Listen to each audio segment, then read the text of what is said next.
Die Nacht hast du auf meiner Decke gelegen gehabt, ich müsste mir noch einen Euro geben. Und du wirklich klar siehst, du blöde Töle, du Blöde. Die 45-Jährige behält die ehemals gemeinsame Wohnung noch so lange, bis sie eine neue Bleibe gefunden hat.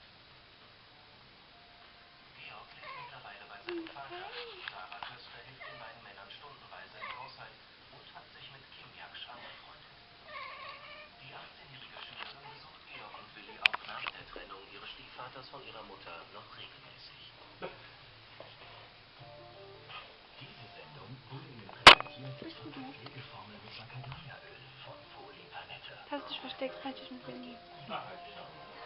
Flumi, kannst du mal den Kopf wieder zurück machen, bitte? Nein, das ist das Telefon.